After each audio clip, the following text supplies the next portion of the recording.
Hoje, com todos nós, sobre o que foi cantado nesse último hino, sobre as águas purificadoras, mais ou menos a continuação do que o pastor já vinha falando, sobre a santidade da igreja, sobre a igreja santa. A igreja de Cristo é uma igreja santa.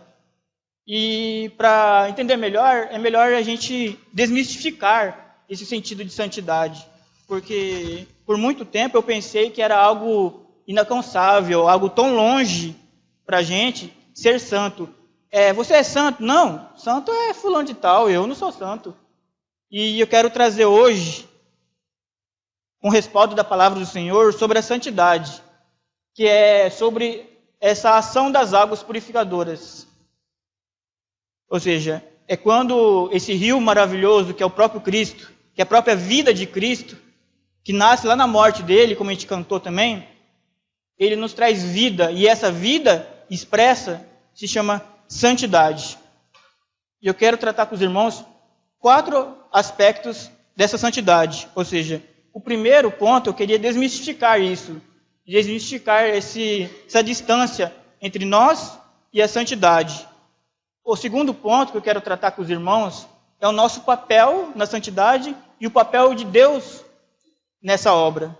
E a terceira é que não podemos negligenciar a devoção. O papel da devoção, ou seja, o papel nosso de oração, de palavra, todos os dias, de se humilhar e quebrantar nos pés do Senhor, todos os dias, a importância disso para uma vida santa.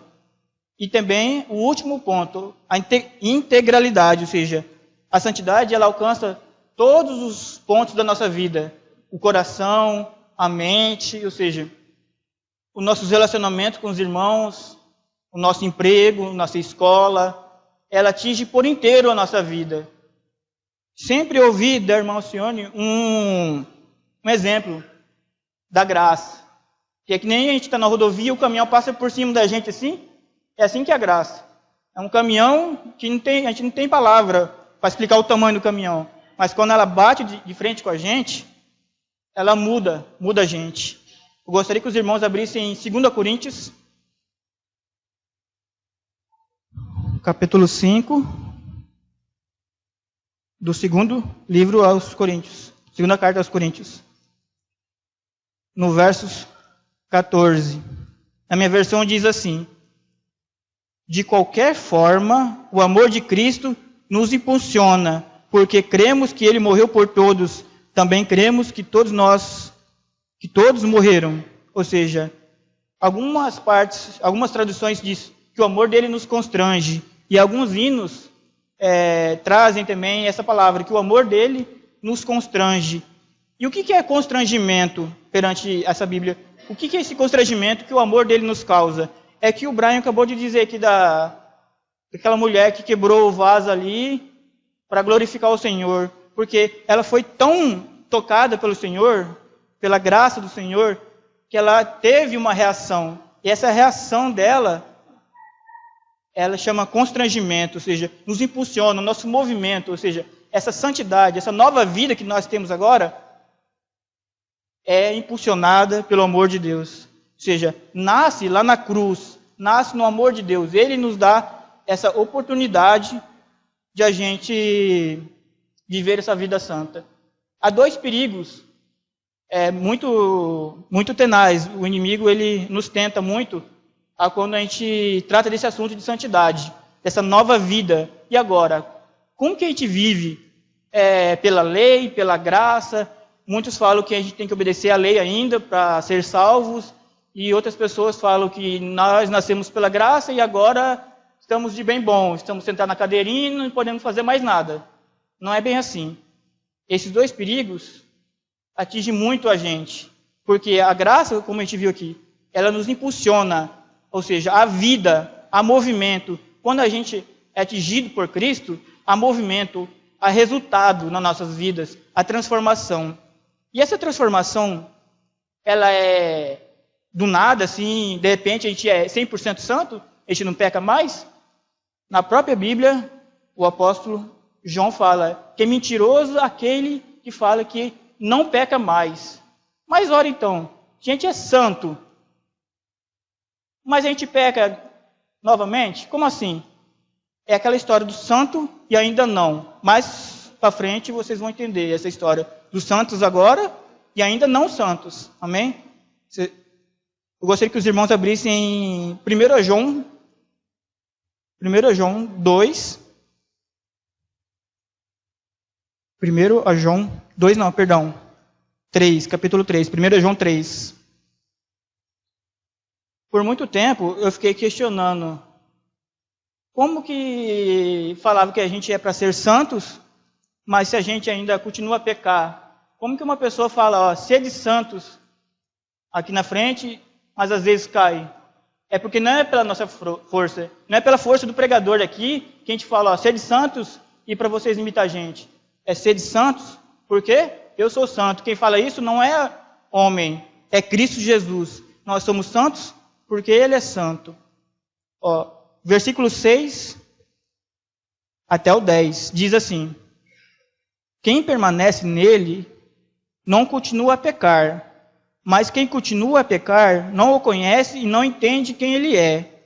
Filhinhos, não deixem que ninguém os engane a respeito. Quando uma pessoa faz o que é justo, mostra que é justa, como ele é justo. Mas quando continua a pecar, mostra que pertence ao diabo, pois o diabo peca desde o início. Por isso, o Filho de Deus veio para destruir as obras do diabo. Aquele que é nascido de Deus não vive no pecado, pois a vida de Deus está nele. Logo, não pode continuar a pecar, pois é nascido de Deus. Assim, podemos identificar quem é filho de Deus e quem é filho do diabo. Quem não pratica a justiça e não ama seus irmãos, não pertence a Deus. Eu gostaria do foco no versículo 6.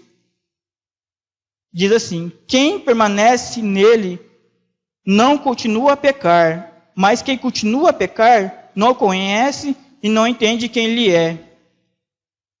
Aqui fala, se nós... Tem uma palavra-chave, continuar, continuação. Ela dá a ideia de hábito. É um hábito nosso pecar, depois que a gente nasceu de novo? É hábito nosso fazer ofensas contra os irmãos? Fazer fofoca? Ou fazer perjúrio contra o próprio... blasfêmia contra o próprio Espírito Santo? É normal? Não é normal mais. Não é hábito. Não é todo dia aquilo, de novo e de novo, de novo. Mentiras. É comum para o novo cristão, o novo nascido, mentiras? Não é. Jamais. Mas ele mente? Mente. Porque somos carne. Estamos aqui para aprender. E a glorificação será lá nos céus. Perfeito e impecabilidade não está escrito na Bíblia. Mas está escrito que o Deus que é todo perfeito habita em nós. E Ele está fazendo o caráter dele formar em nós. É dia após dia. Ou seja, a santidade ela é diferente da salvação. A salvação é um alto. Deus te tirou do lamaçal e te colocou na luz. A santidade é um processo do qual você se despede do seu velho homem. Tira. Colossenses, ele dá o exemplo de roupa, né? Você se tira toda aquela roupa de imundícia, cheia de lama do pecado, e coloca uma roupa limpa, uma roupa dada pelo Cristo, que nos concedeu lá naquela cruz. Amém? Agora, 1 João 2. Do 6 também, do 6 ao 10. Devemos continuar firmes e verdadeiros na palavra do Senhor. Devemos entender que essa santidade, ela é buscada pelo relacionamento com Cristo. Quanto mais de Cristo eu tenho, mais de Cristo eu vou ter, e menos de mim eu vou ser. Não é o contrário, é menos de mim e mais de Cristo. Na Bíblia, João 3,30, relata o quê? É mais de Deus e menos de mim. É porque é Ele que faz eu diminuir. Não é eu que vou diminuir por causa para que Ele cresça. É Ele, é a força, Ele é o poder que nos faz santo. Difícil? Às vezes a tentação de pecar vem, é claro que vem, somos humanos. Mas Deus, com a sua obra misericordiosa, nos garante. O que Ele diz na Bíblia? Ele fala que Ele é fiel para cumprir a obra que começou. Ele começou que obra em nossas vidas? A santidade, a salvação. Se Ele falou assim, ó, eu garanto, quem pode impedir Deus? Ninguém. Às vezes, vai dar complicação. Não tem o jovem lá, que se desbandou do pai, pediu sua herança e foi aos porcos. Mas ele voltou ao Senhor, por quê? Porque ele era filho de Deus. Filho de Deus sempre volta. Às vezes tem o perigo de cair, mas por isso serve os irmãos, para que em comunhão a gente vive forte, não separado. Separado a gente é fraco. O lobo pega o carneirinho que está separado do rebanho. Uma ovelhinha só, o lobo é fácil. Mas quando está todo mundo junto, todo mundo se suportando, como diz Efésios, suportando uns aos outros. É assim que a santidade também opera em comunidade. Ou seja, eu vou ser santo porque eu tenho a devoção, mas também porque os irmãos cuidam de mim e vice-versa. Porque às vezes o irmão está precisando, eu tenho que ter bagagem, eu tenho que ter o Espírito Santo de Deus para acudir também o irmão. Para nós seguirmos em santidade para a glória. Amém? 2:6 diz assim: quem afirma que permanece nele, deve viver como ele viveu. Amados, não lhe escrevo um novo mandamento, mas um antigo, que vocês têm desde o princípio.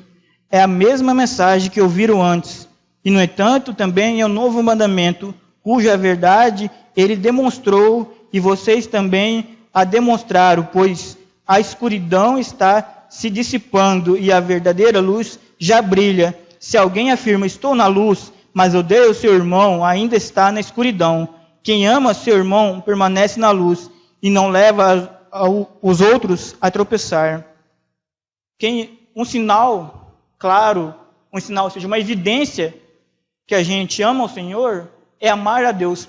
Porque o que a gente leu aquela hora? Bem no começo, no 6. Quem afirma que permanece nele, deve viver como ele viveu. Ou seja, devemos procurar, por Cristo, por meio de Cristo, ter as mesmas atitudes que Cristo teve.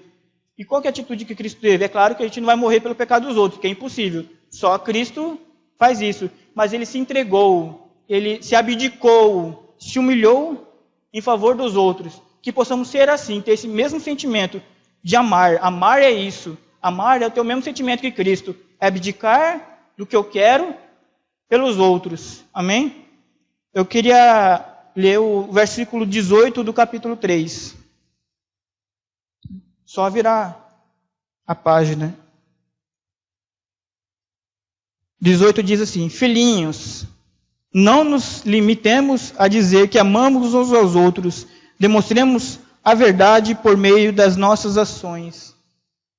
Que nós possamos amar de verdade, porque dizer que amar não é amar. Amar é ação, é você suportar o irmão, dar a tapa à cara. Vamos abrir primeiro a Coríntios 13.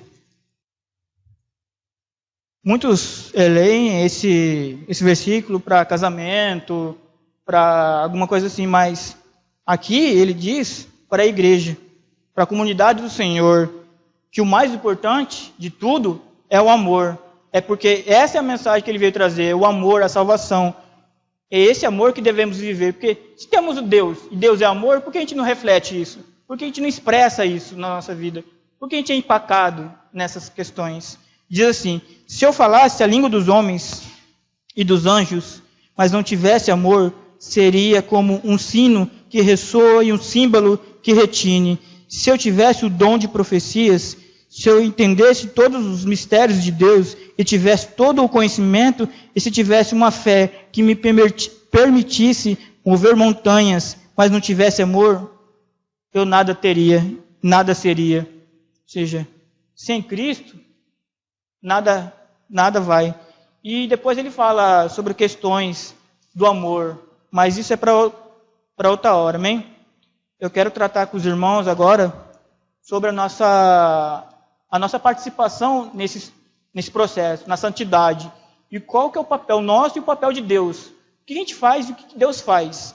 Eu gostaria que os irmãos abrissem João 17. Versículo 17, diz assim: santificai-vos na verdade, que é a tua palavra. Ou seja, agora eu vou, para vocês entenderem o que é realmente a santidade, vocês têm que entender como funciona a santidade. o que é, qual que é o nosso papel e qual que é o papel de Deus. Ou seja, o nosso papel é buscar a verdade, que é a palavra de Deus. O nosso papel é ter o compromisso, seriedade com as coisas de Deus. Ter o compromisso com a oração e com a palavra de Deus. Amém? Gostaria que os irmãos abrissem 1 Coríntios, capítulo 1. É um texto muito famoso e creio que os irmãos até sabem, às vezes, de cor. 1 Coríntios, capítulo 1, versos 18. Acabei de falar aqui que a Bíblia diz para a gente santificar na onde? Na palavra, na verdade, que é o próprio Cristo. E por que ele diz isso? Por que João diz isso? Por que Paulo colabora com isso? Olha, 18. A mensagem da cruz, que é a própria Bíblia, é loucura para os que se caminham para a destruição. Mas para nós, para o povo de Deus, que estamos sendo salvos, ela é o poder de Deus. Ou seja, qual o poder de Deus? O que Deus usa? Qual é o meio que Deus usa para nos santificar? É o poder de Deus, é a palavra de Deus. É a comunhão nossa com Deus. Se a gente não tiver comunhão, a gente não tem poder nenhum. Deus não tem poder nenhum. Porque Ele ativa a santidade é quando Deus, o seu Santo Espírito, entra em contato com a palavra do Senhor e isso expressa de verdade na realidade, não na esfera apenas da doutrina, mas na esfera da realidade. Ela nos invoca a amar uns aos outros, suportar uns aos outros, ser pregador da palavra. Mas eu não sei, como assim pregador da palavra? Apenas faça o ID, faça com a sua vida, com o seu testemunho. João 3,16, João 3,3, fale para alguém, faça o ID, mostre o Cristo, não se envergonhe do Evangelho.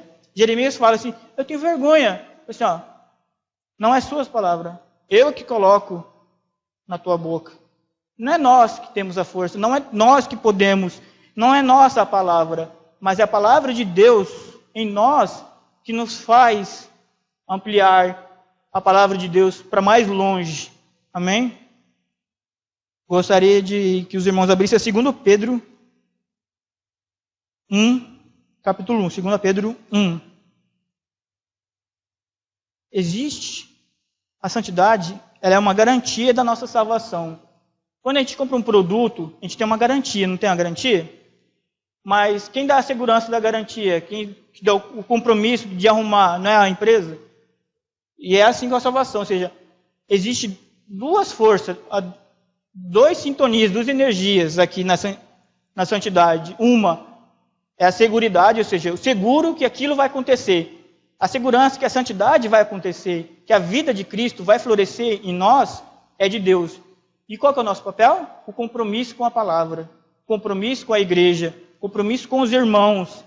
Romanos 12 fala, qual que é o nosso compromisso com os nossos irmãos? De suportar, de disciplinar, de encorajar, de ser ombro para aqueles que choram, e para ser ombro também, e se alegrar por aqueles que se alegram, pela conquista daqueles que se alegram. 1:10, versículo 10, 2 Pedro 1:10. Por isso, irmãos, trabalhem ainda mais arduamente para que de fato estão entre os para mostrar, irmãos. Por isso, irmãos, trabalhem ainda mais arduamente para mostrar que de fato estão entre os que foram chamados e escolhidos. Façam essas coisas e jamais tropeçarão. Ainda assim, a sua entrada no reino eterno de nosso Senhor e Salvador Jesus Cristo será acompanhada de grande honra. Ou seja, devemos nos esforçar. Judas também fala, esforçai-vos pela sua salvação. O que é isso? Esforçai-vos por conhecer a Deus. Esforçai-vos para a oração. É gostoso, às vezes, a gente orar. Às vezes tem uma dificuldade na nossa vida, a gente ora, mas quando está tudo bem, a gente meio que esquece de Deus, às vezes, assim. A gente não ora, às vezes dá preguiça. Preguiça, oração, lá na casa da gente. A gente passa o dia, às vezes, tem crente que passa um dia sem oração. Isso é um sintoma que depois pode dar um fruto, que é cair do caminho. O nosso papel é buscar esse poder. O poder de Deus está aqui, ó. O poder de Deus é a palavra de Deus e o Espírito Santo de Deus. Temos nas nossas mãos a ferramenta para a gente ser santos. para a gente todo dia ser lapidado. Todo dia, uma lasquinha que vai, uma lasquinha que vai, uma lasquinha. Até que sobra o que da gente? Nada. Sobra o que da gente? Sobra Cristo só. E aí, será lá na glória só. Esse dia só será na glória. Amém? Gostaria que os irmãos abrissem em Romanos 8. Esse Espírito de Deus é vida. O Espírito de Deus é vida para todos nós. Romanos 8, versos 4. Na minha versão diz assim: de modo que nós, que agora não seguimos mais nossa natureza humana, mas sim o Espírito, possamos cumprir as justas exigências da lei. Ou seja, agora nós, que nascemos de novo, confessamos nossos pecados, nos arrependemos dos nossos pecados, ele diz que tudo aquilo se foi. Lá Isaías fala, todas as coisas velhas se passaram, agora tudo se fez novo. E agora essa novidade de vida é pelo Espírito. Aqui no original, no Espírito, ele fala que é o mesmo Espírito que Deus falou em Gênesis lá, que é o sopro de vida. Ou seja, esse Espírito que nos faz cumprir as justas exigências da lei, é a vida de Deus. Ele nos sopra essa vida para que a gente possa viver. E essa palavra, quando encontra, esse Espírito, quando encontra a palavra, causa a expressão da fé. Vamos abrir Gálatas 5.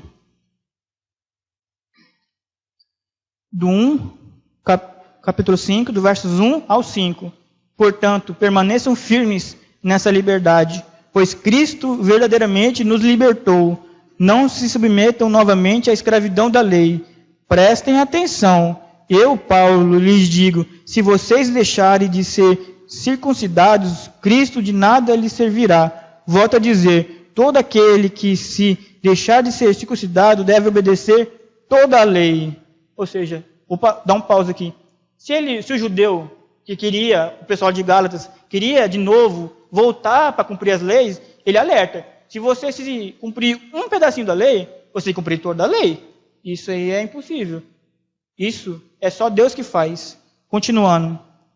No 4. Pois se vocês procurarem tornar-se justos diante de Deus pelo cumprimento da lei, foram separados de Cristo e caíram para longe da graça. 5. Mas nós que vivemos pelo Espírito Santo, olha, as pessoas que vivem pelo Espírito Santo, o povo de Deus que vive pelo Espírito Santo, no 2:20 ele fala, não mais eu, mas Cristo vive em mim, e essa vida vive pela fé no Filho de Deus, ou seja, é o Filho de Deus que vive em nós, é o Filho de Deus que nos torna santo, e é dia após dia.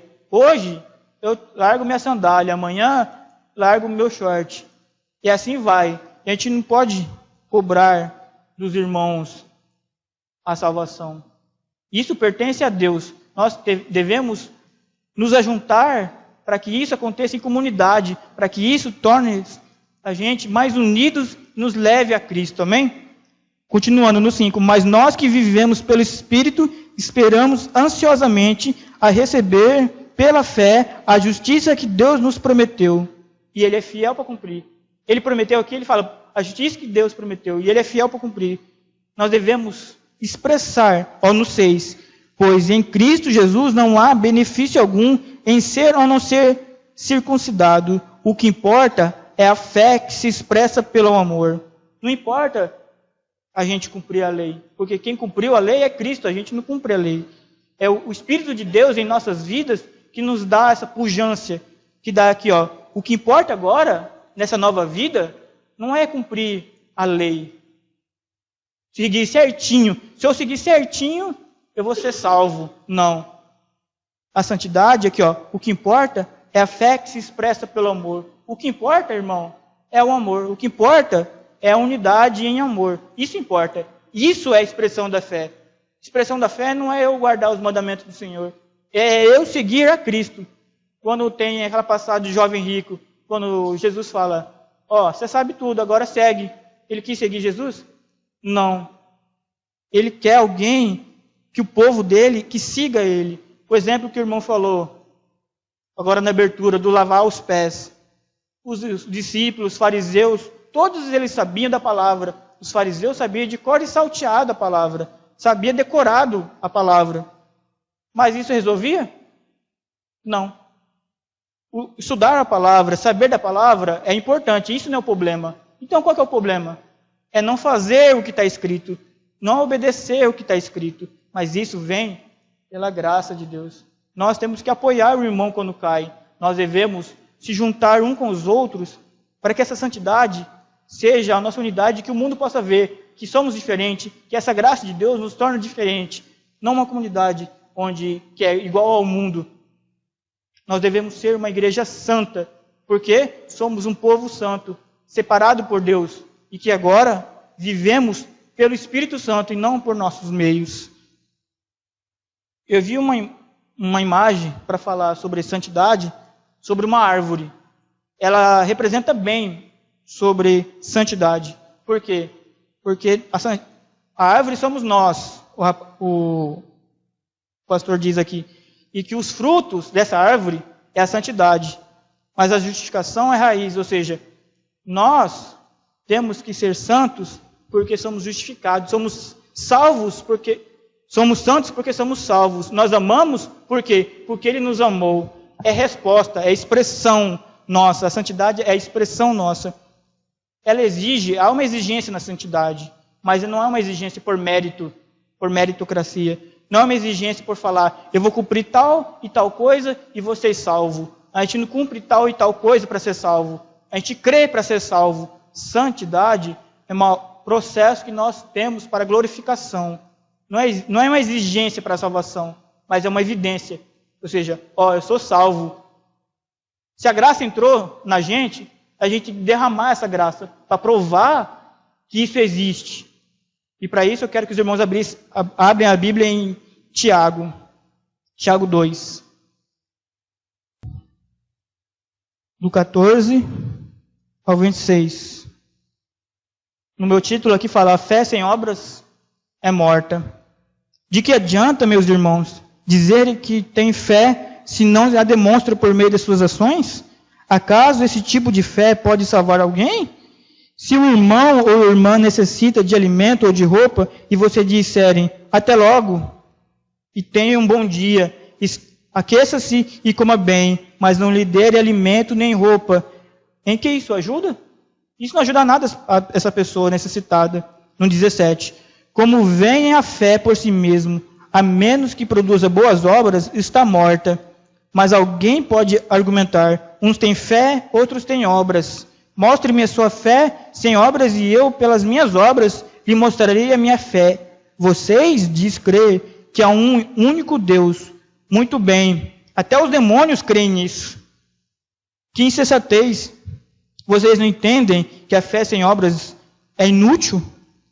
Não lembram que o nosso antepassado Abraão foi declarado justo por suas ações quando ofereceu seu filho Isaque sobre o altar?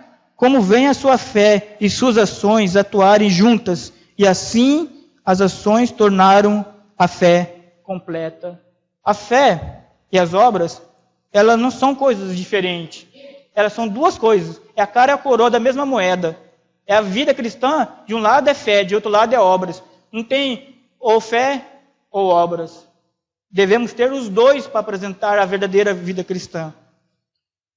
Aqui ele fala das obras. É que sem a fé é tudo morto. Quer dizer que eu conquisto a fé pelas minhas obras? Não. Mas eu demonstro que eu tenho ela, que ela é viva por causa das obras. Quando eu vou no médico e para me ver minha saúde, se minha saúde está bem, o que eu faço? Faço exames, não faço? Exame de sangue, vários exames. E as obras é o nosso exame. Se nós estamos bem ou não estamos bem. É pelas obras que nós vemos que a nossa fé, se a nossa fé está fraquinha ou está forte. É pelas obras que Cristo vê esse camarada aqui, está sendo cristão ou não. É pelas obras que demonstramos a expressão do amor. Expressamos Cristo através das obras. Aqui ele diz, no 22, como vem a sua fé e suas ações atuarem juntas, e assim as ações tornar a fé completa. A fé, ela é completa. Deus não faz nada incompleto. Quando Ele age e Ele fala, dá promessa em nossas vidas, Ele cumpre de modo completo. Ele fala, faz e não deixa a gente à vontade, tentando, mas não conseguindo fazer. Ele nos dá capacidade para aquilo. Ele nos ampara. Ele fala o quê? Que estamos na mão dele. E na mão dele, ninguém tira. Amém? Lá em Efésios 2, no famoso texto de versículo 8, ele fala que a gente é salvo pela fé, não pelas obras. Mas essa nova vida, o que acontece na nossa vida depois que a gente é salvo pela fé? A gente é preparado pelo Espírito para quê? Para viver uma vida de obras. Ou seja, a gente não é salvo por Deus, pela cruz de Cristo, para ficar sem fazer nada. Alguma coisa tem. O irmão está precisando de sua ajuda. Ou é só uma oração que você faz pela causa do irmão, já é uma ajuda tremenda. E isso nos faz aproximar de Cristo. Às vezes, as lutas vêm e a gente tem vários vícios nas nossas vidas. Há pecados na gente que, de tanto que a gente fazia na nova vida, nos torna vício. Mas Cristo, com seu poder, que é a sua palavra e seu Espírito Santo, ele veio quebrar esses vícios. Devagarinho ele vai quebrando esses vícios. E devemos entender que nessa nova vida temos compromisso por crescimento. Nessa nova vida devemos ter compromisso com o progresso. Amém? Eu gostaria que os irmãos abrissem em Colossenses 2. Estou terminando aqui já. Colossenses 2.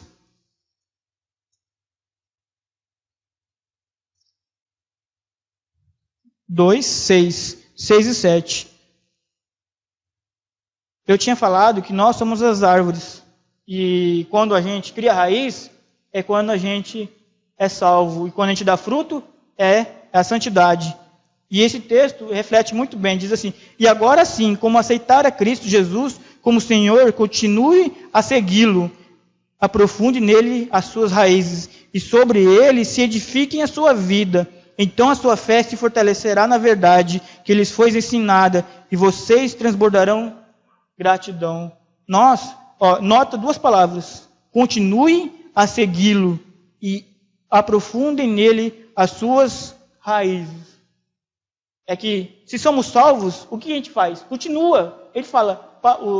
Paulo fala para os Colossenses: vocês foram salvos, agora vocês me perguntam, o que eu faço? Continua a buscar. Mateus 6,33 fala o quê? Que nós devemos buscar Deus como primazia nossa. Primeiro momento que a gente faz na nossa vida, quando a gente acorda, tem que lembrar de Deus. Lembrar que a gente foi salvo. No mínimo fazer uma oração: Senhor, meu Deus. A gente passa... Eu tenho esse testemunho. Eu era de orar pouco e ainda sou de orar pouco. Mas eu pensava que a palavra era o suficiente. Mas depois que eu fui ver que é o mesmo lado, é uma moeda. A palavra e a oração. E eu pensava que é suficiente eu orar pela comida, na hora do almoço, na hora do café de manhã, obrigado, Senhor, porque eu acordei, e de noite, porque obrigado pelo dia. E só. Só isso por a gente ora. A gente não ora mais por nada. Oração é uma conversa com Deus. Quando a gente vê sem força, a gente vê diante de uma dificuldade tão tremenda nas nossas vidas, que parece que a esperança está tão longe, e o horizonte está tudo embaçado, ele vem até a gente e pega a gente pela mão e fala assim: sou seu pai e você está comigo, vamos orar junto, que aqui você vai prevalecer. Aqui ele fala: e assim sua fé será fortalecida na verdade. Na verdade que nos santifica. A verdade que é a palavra de Deus. Ou seja, se a gente não tiver contato com isso aqui, não existe santidade. E não existe santidade também sem oração. Para encerrar, eu gostaria do Salmos 15. Salmos 15, eu vou ler ele inteiro. Ele fala sobre o nosso viver integral, ou seja, toda a nossa vida nos pés do Senhor. Diz assim: Senhor, quem pode ter acesso a teu santuário? Quem pode permanecer em teu santo monte? Quem leva uma vida íntegra e pratica a justiça? Quem de coração fala a verdade? Quem não difama os outros, não prejudica o próximo, nem fala mal dos amigos? Quem despreza o que tem conduta reprovável e honra os que temem ao Senhor e cumpre suas promessas, mesmo quando é prejudicado. Quem empresta dinheiro sem visar lucro e não aceita suborno para mentir sobre o inocente, quem age assim jamais será abalado. Em todas as nossas vidas, como empregado ou como patrão, como filho ou filha, como um dia, alguns são pais, mas alguns de nós seremos pais um dia. Como pais, devemos ser pais, filhos, empregados, patrões, alunos, nos pés do Senhor, por inteiro. Ele quer o nosso coração e o nosso entendimento. Ele quer por inteiro. Existem duas partes da salvação: a posicional e a processual. Lembra que eu falei no início que a gente é santo e ainda não? Por quê? Posicional, porque estamos em Cristo. Nós somos santos porque estamos em Cristo. E nele, separados desse mundo, somos santos. Mas tem o processual, ou seja, esse processo ainda que tem ainda por vir. Mas nesse processual tem duas coisas que pega, que é a parte vertical e a parte horizontal, que pode ficar para outra reunião. O vertical é o meu com Deus, esse canal vertical. Tem que haver devoção, tem que haver comprometimento.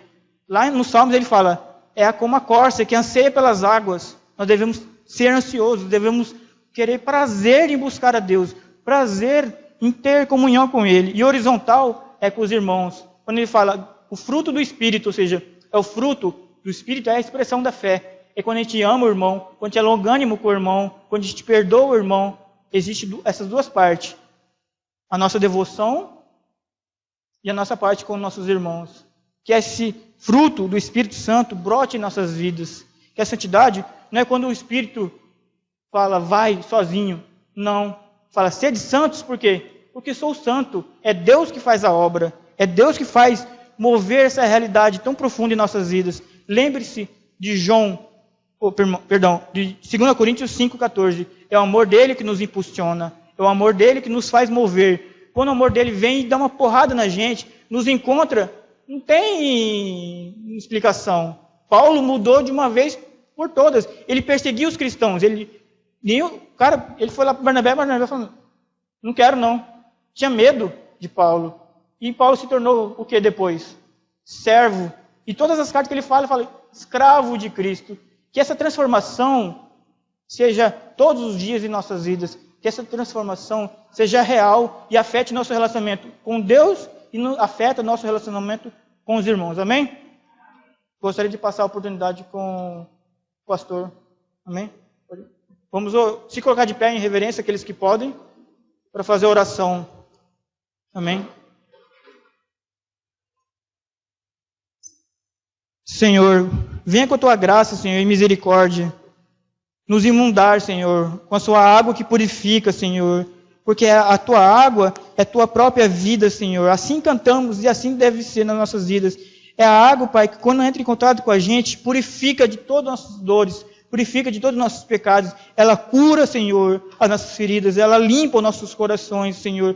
Ela nasce lá na cruz, lá na morte, essa nova vida que Cristo tem para nos oferecer, Senhor. Não é uma vida, Pai, de bate-pronto, Senhor, mas eu sei que o Senhor está conosco. E agora, Pai, vivemos uma novidade de vida, Senhor, que possamos ser firmes e perseverar no Senhor, pois o Senhor é fiel para completar a boa obra, Senhor. Ele é fiel, Senhor, para cumprir, Senhor, o que Ele prometeu, Senhor. Nenhuma promessa do Senhor é em vão, Senhor. Se Ele prometeu, Ele faz, Senhor. Ó, Senhor Jesus, que o Senhor cumpre a vossa santidade em nós. Que Cristo, Pai, seja todo dia formado em nós. Que todo dia, Pai, em nós, em mim e nos irmãos, Pai, que todos nós, unidos, prosseguimos para o alvo da soberana vocação, que é Cristo Jesus. Que não possamos largar as nossas mãos, mas apertar nossas mãos, para que juntos perseveremos na fé, Pai, que é essa nova vida pelo qual vivemos. Ó Senhor, nos faça viver, nos faça, Pai, expressar o que a gente aprende, nos faça, Pai, sair pelaquela porta, Pai, e entender e viver o que foi dito aqui, Pai, por todos, Pai, e vi, Pai, cada um aqui para suas casas, Senhor, em segurança, Senhor, que a paz de Cristo e a graça e misericórdia do Senhor esteja com todos, em nome de Jesus, amém.